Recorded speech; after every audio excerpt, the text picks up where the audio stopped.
بسم الله الرحمن الرحيم والذاريات ذروا فالحاملات وقرا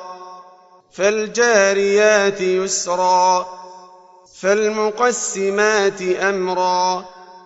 إنما توعدون لصادق وإن الدين لواقع والسماء ذات الحبك إنكم لفي قول مختلف يؤفك عنه من أفك قتل الخراصون الذين هم في غمرة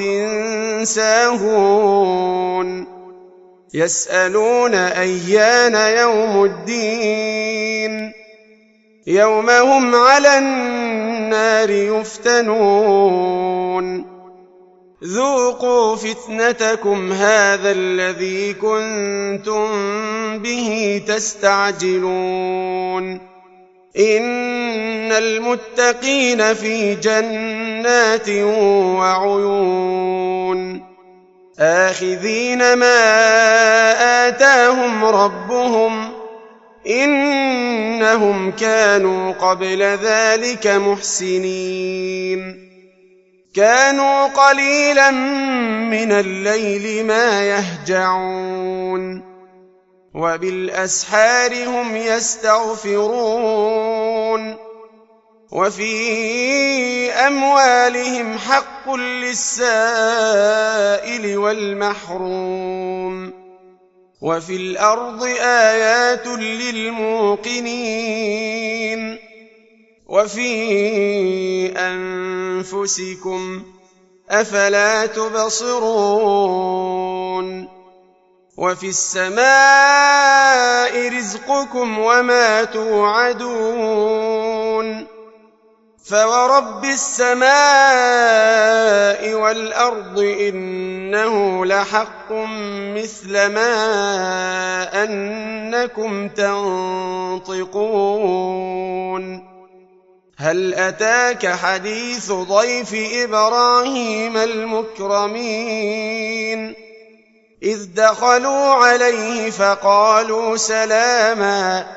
قال سلام قوم منكرون فراغ إلى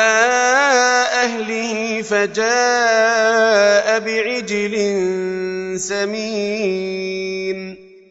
فقربه إليهم قال ألا تأكلون فأوجس منهم خيفة قالوا لا تخف وبشروه بغلام عليم فأقبلت امرأته في صرة فصكت وجهها وقالت عجوز عقيم قالوا كذلك قال ربك إنه هو الحكيم العليم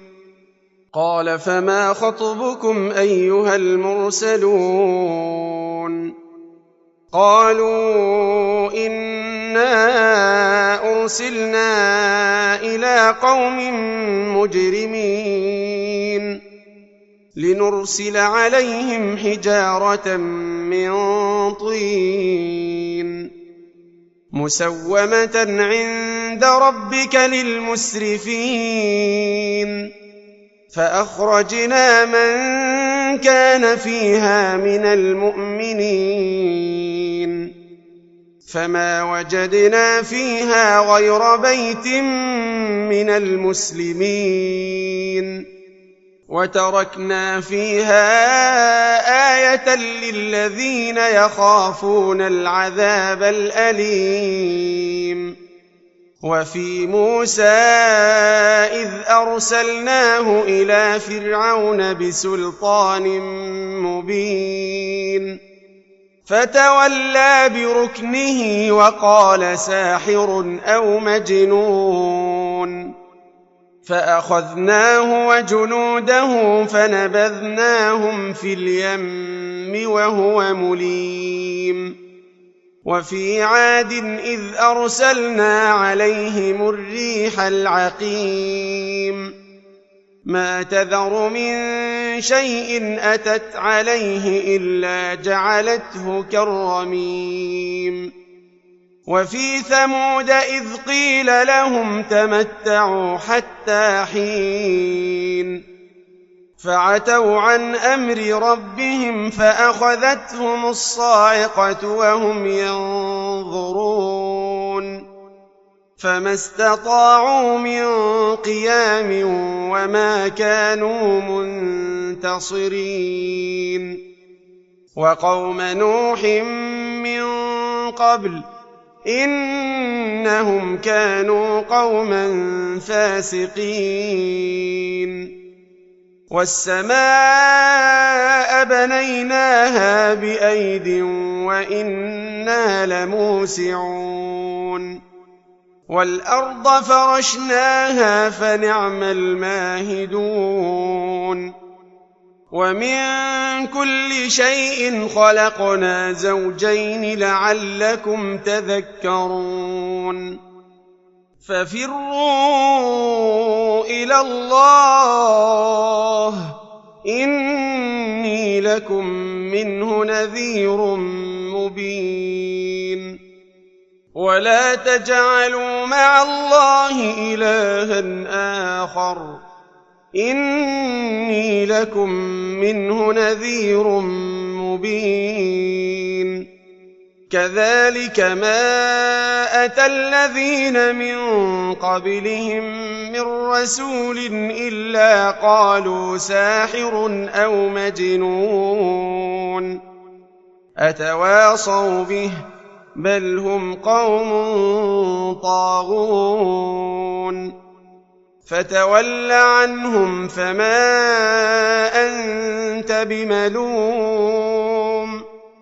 وذكر فإن الذكرى تنفع المؤمنين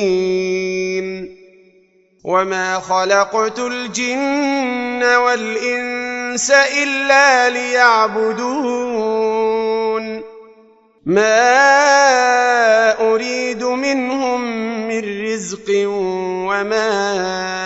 أريد أن يطعمون إن الله هو الرزاق ذو القوة المتين فإن للذين ظلموا ذنوبا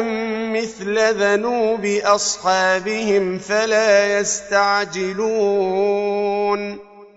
فويل للذين كفروا من يومهم الذي يوعدون